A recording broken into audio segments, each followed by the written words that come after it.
Hey guys, welcome back to my channel. So today we are doing the highly anticipated mid-year book freakout tag. This is one of my favorite tags to film and watch from other people. Basically, it's just a tag to sum up the books that you have read in the first half of the year. So far this year, I have read 70 books, which is pretty good for me, honestly. I feel like I fall in the middle range of booktubers with like how many books that I read, because there's some booktubers I follow that read 50 books in the year total, and then there's some booktubers who I follow who read 50 books a month. And I'm here in the middle. So for me, 70 books is pretty good. And let's just get started with the questions. So question number one is the best book that I've read in 2021. This was kind of a difficult one for me to pick from because I looked back at everything that I've read and I haven't read that many books that I feel like were standout favorites. There's a lot of books that I really, really love, but I don't necessarily know if I would say like it's a favorite.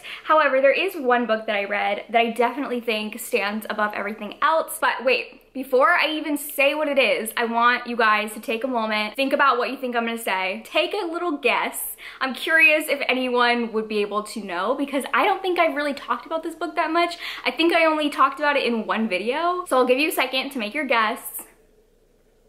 Okay, are you ready? My favorite book so far this year is A Dowry of Blood by S.T. Gibson. Did you get it right? So this is a sort of Dracula retelling. It is from the point of view of one of Dracula's brides, and it's told in a letter that she wrote to Dracula, chronologuing their entire relationship, which was a very heavy and abusive relationship. It's also polyamorous. This book was just stunning. It was so lyrical and beautiful. The prose were amazing. I really love books that are told in letters, and since this entire book is a letter, it just had this really like gutting, emotional feeling to it. It felt so raw, and I just loved it. I want to reread it already, even though I didn't read it that long ago. So the next question is the best sequel you've read so far. I don't think that I've even read that many sequels this year, but I think that my favorite sequel, I'm gonna have to go with The Traitor Queen by Danielle L. Jensen. This is the sequel to The Bridge Kingdom, which is a fantasy romance series that I love so much. It is such a fun series, and I thought that the second book was even better than the first one. So yeah, this is just like a really fun fantasy romance series, enemies to lovers, arranged marriage, a lot of political intrigue. The next question is a new release you haven't read yet but want to. So I have two. The first one is For the Wolf by Hannah Witten, I believe.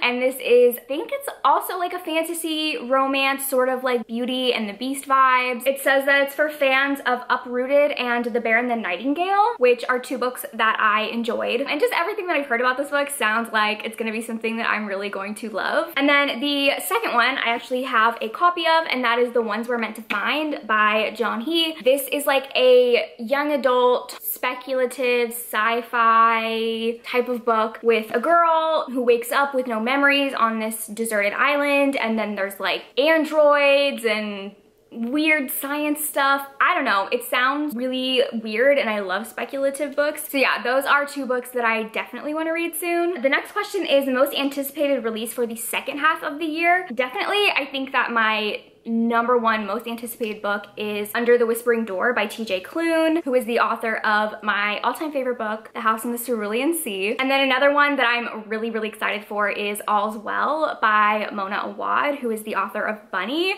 which was probably my most like conflicting book that I've ever read in my life. I gave it 5 stars, but I could argue a 5-star review for it just as well as I could argue a 1-star review for it. It made me feel a lot of things and think a lot of things. So I'm very excited for her next release. The next question is biggest disappointment. This one, I actually have a lot of answers for this one because unfortunately I've read a lot of disappointing books this year. So I definitely say Circe by Madeline Miller. I have a whole reading vlog where I read this book and I was just so disappointed by it. I thought it was gonna be 5 stars and it ended up being more like 2 stars. Another one that I was really disappointed by is The Echo Wife by Sarah Gailey. That was another 2 stars. I really thought that I would love it and it was just boring. Most recently, y'all are gonna hate to hear this, I'm really sorry, but Malibu Rising by Taylor Jenkins Reid, another 2-star. This book was just not it. It was not it. It was all over the place.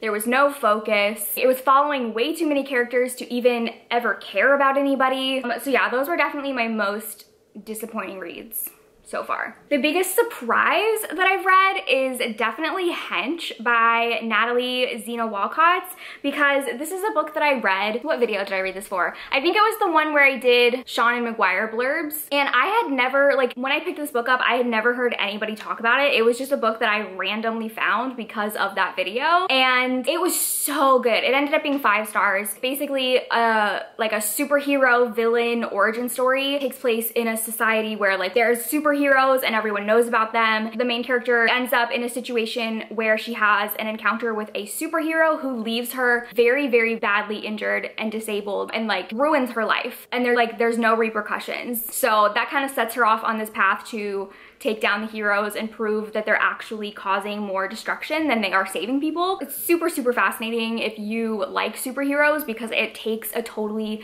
different lens on heroes. And I actually just recently rewatched all of the Marvel movies, and it was so interesting to like think about it from this lens of they're like destroying cities and all of like the casualties of just innocent civilians and people like going about their day. So yeah, I loved this book. It was so great. The next question is favorite new author, debut or new to you. My favorite debut author is Morgan Rogers, who wrote Honey Girl. I absolutely loved this book. This is like a contemporary coming of age book about this woman in her like mid to late 20s, and she's finally out of her like PhD program, and she just like does not know what she wants to do with her life. She feels like she went down the wrong path and she's really confused, and this book just like really spoke to me in a lot of ways. Another new favorite author is Ana Huang, who is a romance author. I read Twisted Love by her and I'm obsessed with it, and I cannot wait for her next book. I'm counting down the days until it comes out. Also, T. King Fisher. I read The Hollow Places, which is a horror novel, and I gave that 5 stars. I loved it so much. The next question is newest fictional crush. I have 2 answers for this. The first one is Jacob from Act Your Age, Eve Brown. I really loved him. He's like such a grumpy, cynical person, but then like deep down inside, he has this like warm marshmallow heart. I loved him so much.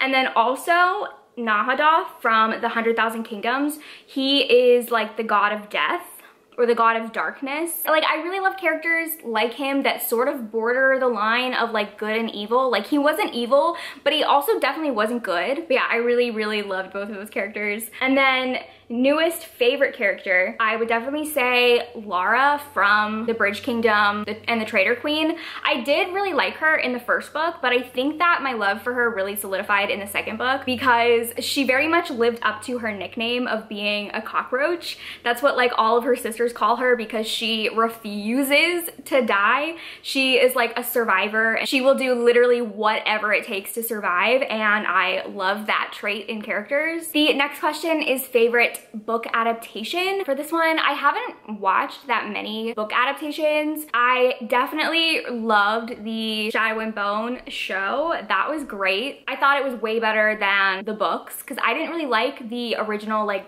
Grisha trilogy, but the show is fantastic. I just recently watched the adaptation for And Then There Were None, which is the adaptation of the Agatha Christie book, which I haven't read the book, but I really enjoyed the adaptation of it, and I watched that on Acorn TV, which is actually the sponsor for today's video. So Acorn TV is the largest commercial-free British streaming service that offers compelling stories, exclusive premieres, and originals you won't find anywhere else. They are loaded with thousands of hours of binge-worthy content, and there's always something new to watch. With Acorn TV, you get access to premium commercial-free international content for a fraction of the cost compared to most streaming services at just $5.99 a month. They have weekly releases and hundreds of exclusive shows from around the world that you won't find anywhere else. Streaming on Acorn TV is very easy. You can download the app via Apple and Android devices, Amazon Fire TV, Google Chromecast, Roku, and more. I downloaded it onto my Fire Stick, so it is very easy to just go in and watch whatever you want. I also watched Miss Fisher's Modern Murder Mysteries, which is an Acorn original, and this takes place in the 1960s and follows this female detective in Melbourne who investigates murders, and I really enjoyed this. It was super entertaining and fun. So you can try Acorn TV free for 30 days by going to acorn.tv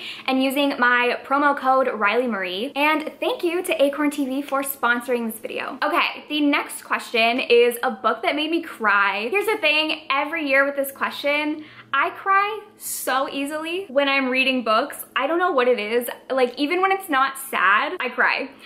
It's probably because I don't cry that often in real life, so I have to release my tears some way. But two books that definitely were so emotional and really got me was Hero by Lauren Rowe and Forget Me Not by QB Tyler. Both of these were romance books that were very heavy. They both dealt with extremely emotional topics. Hero deals with death of a spouse, grief, also PTSD, and then Forget Me Not deals with cheating and miscarriage and divorce. So they were both just very heavy books, but they were incredible. On the flip side, a book that made me happy, I definitely think that The Sinister Mystery of the Mesmerizing Girl by Theodora Goss. This was the third and final book in the Daughters of the Athena Club series, which has become probably one of my absolute favorite series, and I just adore these characters and this world, and I had so much fun with this book. So the next question is the most beautiful book you've bought so far this year. I've already shown this book, but the ones we're meant to find. This cover is just absolutely stunning. It has really pretty end papers inside of it, and then there's embossing on the naked hardcover. It's just stunning. And then the last question is favorite video or post you've done so far this year. I have a couple answers for this. I think I've made, so far this year, I've made some of my absolute favorite videos that I've ever made.